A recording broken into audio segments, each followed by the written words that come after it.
नमस्कार दोस्तों, मेरा नाम है डॉक्टर अमित धर्माधिकारी। मैं एक कंसल्टेंट साइकियाट्रिस्ट हूँ। मनोदय न्यूरो साइकियाट्रिक हॉस्पिटल कल्याण यहाँ मैं प्रैक्टिस करता हूँ।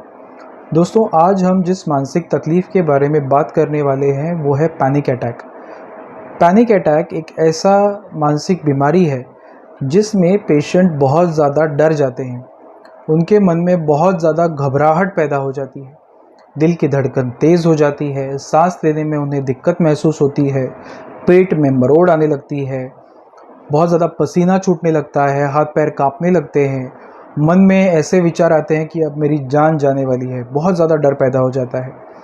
जिन पेशेंट्स को पैनिक अटैक आते हैं वो इतने डर जाते हैं कि फ्रीक्वेंटली वो डॉक्टर के पास जाते हैं।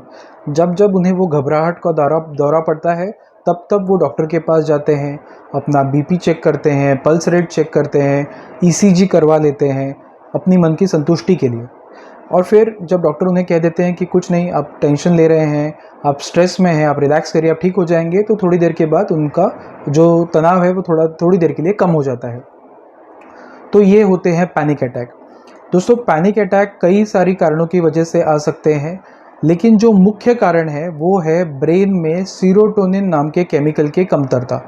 अब ये सीरोटोनिन केमिकल जो है ये जब कम हो जाता है तो पेशेंट्स को एंग्जाइटी शुरू हो जाती है और ये पैनिक अटैक्स आना शुरू हो जाता है। ये पैनिक अटैक कहीं भी आ सकते हैं, लेकिन आम तौर पर पेशेंट्स को जो पैनिक अटैक्स आते हैं वो भीड़ भाड़ की जगह पर आते हैं, जिसे हम कहते हैं अगोरोफोबिया। यानी कि उन्हें भीड़ भाड़ से डर लगने लगता है, क्योंकि भीड़ में जाने के बाद उन्हें वो पैनिक अटैक आने लगते हैं। उसी तरह से कई बार पेशेंट्स को बंद जगह पर भी ये पैनिक अटैक आने लगते हैं, जिसे कहते हैं क्लॉस्ट्रोफोबिया। पेशेंट्स को लिफ्ट में, ट्रेन में, बस में, ऐसी जगहों पर ये पैनिक अटैक आना शुरू हो जाता है। जब ये तकलीफ़ थोड़ी बढ़ जाती है तो ये पैनिक अटैक्स पेशेंट को घर में रहते हुए भी, मतलब काम करते हुए, घर में रहते हुए कहीं पे भी आ सकते हैं। जब ये पैनिक अटैक आ जाते हैं तो ये कुछ मिनटों से लेकर कुछ घंटों तक रह सकते हैं, और इस पैनिक अटैक के दौरान पेशेंट को बहुत ज़्यादा डर महसूस होता है, बहुत घबराहट महसूस होती है, और इसके लिए पेशेंट डॉक्टर के पास विज़िट करते हैं, रिपीटेडली अपने ईसीजीज करवाते हैं। कुछ पेशेंट्स तो 2D इको या कार्डियोलॉजिस्ट के पास तक पहुंच जाते हैं। तो दोस्तों, ये होते हैं पैनिक अटैक। पैनिक अटैक जब पेशेंट्स को होते हैं तो पेशेंट्स को ऐसा लगता है कि अब उनकी जान जाने वाली है, जो कि सच नहीं है। जैसे हार्ट अटैक होता है दिल में, वैसे ही पैनिक अटैक होता है मन में। हमारे ब्रेन के कुछ केमिकल चेंजेस की वजह से ये पैनिक अटैक होते हैं।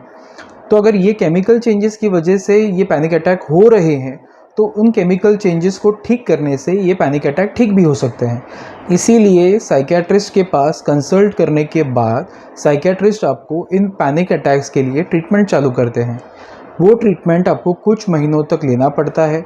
उसके साथ ही आपको काउंसलिंग सेशंस अटेंड करने पड़ते हैं, जो काउंसलर्स आपको साइकोथेरेपी आपके साथ करते हैं। आपके विचारों को पूरी तरह से जानने के बाद, उन विचारों में क्या प्रॉब्लम है वो समझने के बाद, उसे रेक्टिफाई, उसे करेक्ट करने के लिए वो एक साइकोथेरेपी का जो ट्रीटमेंट है वो आपके साथ करते हैं। तो कुछ दवाइयाँ और साइकोथेरेपी से ये जो इंटेंस फियर या बहुत ज़्यादा घबराहट के दौरे आपको पड़ते हैं, जिसमें आपको ऐसा लगता है कि आपकी जान चली जाएगी और आपको कुछ हो जाएगा, और इसके लिए आपको बार बार डॉक्टर के पास जाना पड़ता है, तो इसका प्रॉपर ट्रीटमेंट आप साइकियाट्रिस्ट और काउंसलर की हेल्प से ज़रूर कर सकते हैं। Thank you.